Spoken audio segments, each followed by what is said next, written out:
Assalamualaikum warahmatullahi wabarakatuh. Hari ini saya mau menjelaskan pengertian daripada biosfer, yang mana biosfer ini adalah pelajaran di kelas 11 SMA. Saya pikir biosfer kamu sudah pernah dengar, karena di kelas 10 juga biosfer ini sudah sedikit diperkenalkan. Biosfer ini sebenarnya setara dengan litosfer, hidrosfer, dan atmosfer. Nah, biosfer ya, untuk jelasnya pasti kamu ada yang sudah lupa biosfer itu sebenarnya apa ya. Nah, biosfer itu terdiri dari dua kata, bio dan sfer. Bio itu sendiri artinya adalah hidup, sfer artinya adalah lapisan. Nah, jadi hidup lapisan. Seperti apa? Kalau litosfer lapisan tanah, kan gitu ya. Kalau hidrosfer lapisan air. Kemudian kalau atmosfer adalah lapisan udara. Nah, kalau biosfer tadi adalah bio artinya hidup, lapisan hidup. Nah, jadi biosfer itu adalah lapisan tempat tinggal makhluk hidup yang di dalamnya tentunya ya, untuk tinggal dari makhluk hidup dibutuhkan litosfer, hidrosfer, dan atmosfer. Nah, jadi lapisan biosfer itu sendiri adalah lapisan tempat tinggal makhluk hidup yang di dalamnya mencakup litosfer, hidrosfer, dan atmosfer. Nah, lapisan inilah yang memungkinkan terjadinya peristiwa kehidupan.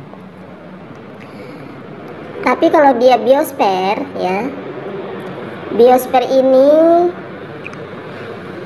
lebih fokus kepada tempat tinggal makhluk hidup seperti flora dan fauna yang bertempat di daratan ataupun di perairan.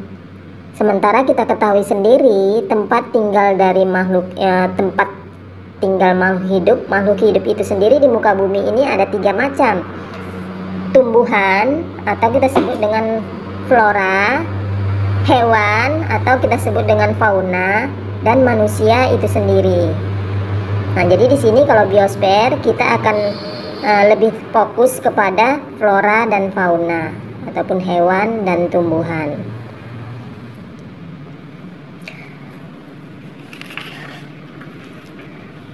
Flora dan fauna hidup tersebar di permukaan bumi ini. Jadi flora dan fauna itu juga menempati lingkungan hidup yang sesuai dengan habitatnya masing-masing. Seperti contohnya kalau dia gajah Afrika, ini dia dapat hidup dan berkembang dengan baik di Afrika karena itu wilayah yang sesuai dengan habitatnya. Biosfer itu dibagi ke dalam 2 kelompok besar, yaitu yang pertama biosiklus daratan, kemudian yang kedua biosiklus perairan. Biosiklus sendiri itu adalah lingkungan hidup ya, biar kamu tahu apa pengertian dari biosiklus ya. Biosiklus itu adalah lingkungan hidup. Jadi tadi yang pertama biosiklus lingkungan hidup daratan adalah lingkungan hidup yang dia hidupnya itu di daerah daratan. Ya, tentunya kamu sudah tahu seperti kita ya, hidup ini di daratan. Kemudian yang kedua, biosiklus perairan. Biosiklus perairan itu terbagi menjadi 2 bahagian. Ada biosiklus perairan air asin ya. Air asin ini dia termasuklah dia itu air laut ya, air laut, karena air laut ini memiliki air yang dia asin. Nah, tentunya ini berbeda dengan yang kedua, yaitu biosiklus perairan air tawar. Kalau air tawar itu sendiri dia termasuklah dia daratan sebenarnya ya. Itu dia danau ataupun sungai yang dia memiliki habitat yang berbeda dengan air asin. Nah, itu dia pengertian daripada biosfer. Saya pikir kamu sudah lebih paham apa pengertian daripada biosfer. Untuk selanjutnya ya bisa kamu ikuti video saya mengenai biosfer yang mempelajari biosfer itu sendiri, yang mempelajari pola persebaran dari flora dan fauna. Ilmu yang mempelajari tentang persebaran flora dan fauna tersebut adalah biogeografi. Bisa kamu ikuti video saya yang selanjutnya, yang ditinggali oleh flora dan fauna. Atau dengan kata lainnya adalah bioma itu ekosistem besar pada suatu wilayah yang terdiri atas flora dan fauna yang khas, yang memiliki karakteristik tersendiri. Nah, bioma secara garis besar di muka bumi ini dibagi menjadi 3 bahagian. Yang pertama yaitu padang rumput. Nah, padang rumput itu terbentang dari daerah tropis sampai ke subtropis ataupun yang beriklim sedang. Nah, padang rumput ini ada 2 macam. Ada yang dia disebut dengan stepa dan ada yang disebut dengan sabana. Tentunya apa perbedaan dari kedua padang rumput ini? Nah, kita jelaskan ya. Stepa ini adalah bioma padang rumput yang tanpa diselingi oleh pepohonan. Jadi dia padang rumput rata ya, padang rumput murni lah kita katakan. Nah, ini terdapat di wilayah Afrika Selatan, Hongaria, Rusia, Amerika Selatan, dan Amerika Utara. Nah, jadi pepohonan yang ada di stepa ini hanya berupa pepohonan yang dia rumput ataupun ilalang. Ini terdapat di wilayah yang dia umumnya beriklim sedang. Nah, selanjutnya sabana. Ya, sabana itu adalah bioma padang rumput yang diselingi pepohonan. Nah, jadi itu bedanya antara stepa dengan sabana. Kalau dia stepa dia padang rumput saja yang berupa rumput dan ilalang. Kalau dia sabana ini diselingi oleh pepohonan seperti pohon yang lebih tinggi, akasia, palem ya. Nah, ini terdapat di wilayah yang beriklim tropis. Wilayahnya meliputi benua Afrika, Amerika Selatan, dan Australia. Kemudian yang kedua yaitu gurun ya, gurun tentu sudah terbayang di benak kita gurun itu seperti apa ya. Padang pasir ya yang membentang. Nah, jadi gurun itu adalah bioma yang didominasi oleh batuan dan pasir. Nah, ciri-ciri dari gurun ini ya, ini memiliki curah hujan yang rendah.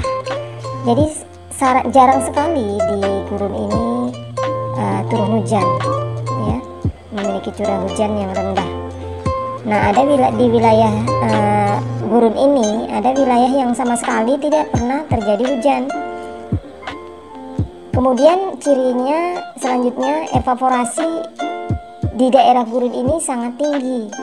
Nah, kita lihat terjadi sudah kita tahu dia curah hujannya rendah, tetapi tingkat evaporasi ataupun penguapan di wilayah gurun ini sangat tinggi. Kemudian perubahan suhu sangat ekstrim ya, antara siang dengan malam ini terjadi perbedaan yang sangat mencolok. Ketika malam hari dia udaranya sangat dingin ya suhunya, sementara kalau dia siang hari ini sangat panas. Ini terjadi diakibatkan karena tidak adanya pepohonan ya, sehingga matahari secara langsung di permukaan bumi itu ya terjadilah panas yang cukup tinggi. Selanjutnya lagi tanahnya tandus dan kering. Jenis tumbuhan yang hidup di wilayah gurun ini tentunya yang bisa menyesuaikan diri dengan daerah kering tersebut, yaitu jenis tumbuhan kaktus dan kurma. Next, bagian yang ketiga yaitu hutan. Hutan ini bioma yang dipenuhi oleh pepohonan yang lebat. Tentunya kita ketahui hutan ini sebagai paru-paru dunia, ya, dimana di situ merupakan pensuplai oksigen yang terbesar di muka bumi. Jadi sangat penting keberadaan dari hutan ini. Hutan ini terdiri dari dua bahagian, ada yang disebut dengan hutan hujan dan ada yang disebut dengan hutan gugur. Tentunya kita ingin mengetahui apa perbedaan dari hutan hujan dan hutan gugur. Mari kita bicarakan satu persatu, ya. Nah, hutan hujan itu adalah hutan yang selalu hijau sepanjang tahun. Hutan ini terdiri dari dua bagian, ada hutan hujan tropis, ya, hutan hujan tropis. Ini sesuai dengan namanya, hutan yang dia hidup di wilayah tropis, ya, hutan hujan tropis yang selalu lebat dan selalu basah. Curah hujannya tinggi di wilayah hutan hujan tropis ini. Kemudian lagi hutan iklim sedang atau hutan furuh, ya, disebut dengan hutan furuh.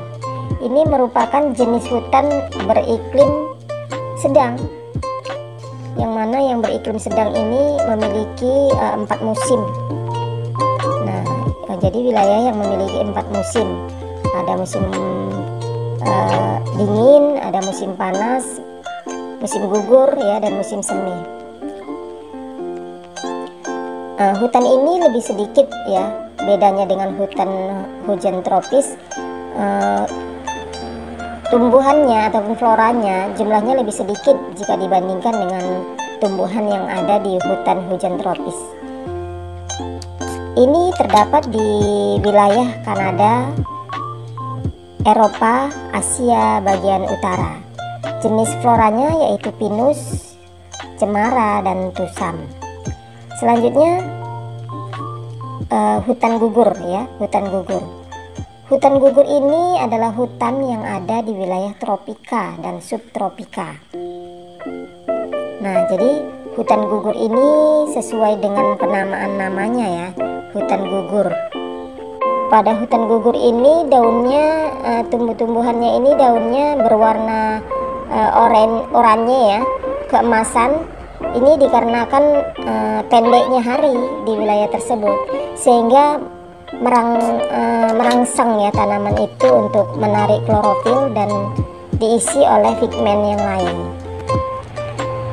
Kemudian lagi kalau dia hutan gugur ini curah hujannya tidak rata, sehingga daunnya tadi berwarna hijau di musim panas, kemudian meranggas di musim dingin.